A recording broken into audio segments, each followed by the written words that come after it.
I'm going to start a series called Career Advice for Students. I spent the first part of my career working directly with students, with college students. I was an advisor, a program manager. I worked in study abroad, a little bit in the career space, helping students secure internships.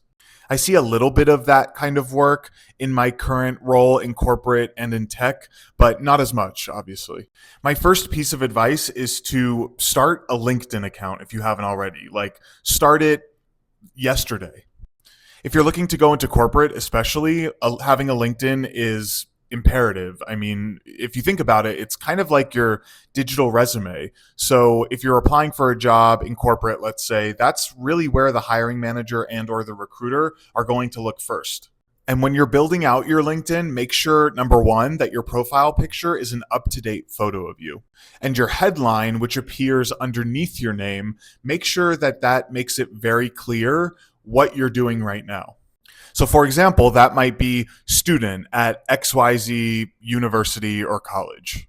And this is just a personal preference of mine. I like when the headline is short enough so that someone can read it and understand fully what you're doing when they're scrolling the feed. So they don't have to click into your profile to know what you're doing to finish reading the rest of the headline.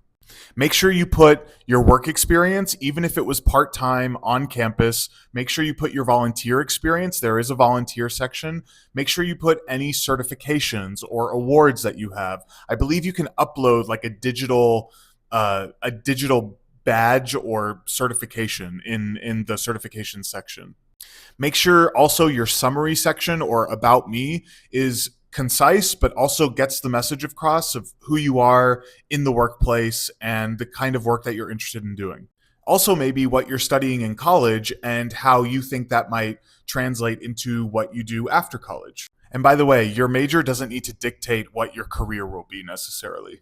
The next thing I would do is I would run a million searches. So search for people in your industry. So the industry keyword or a keyword that's common in that industry, search that and then filter by people and filter by posts. That way you're going to see some key people in your industry that maybe you ultimately want to connect with or follow. And they might be posting some relevant content in said industry, which you may find interesting, or you may ultimately learn that this industry is not going to be something you want to do.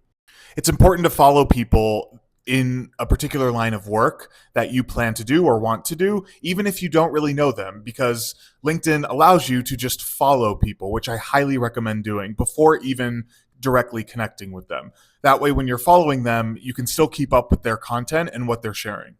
Come back for part 2.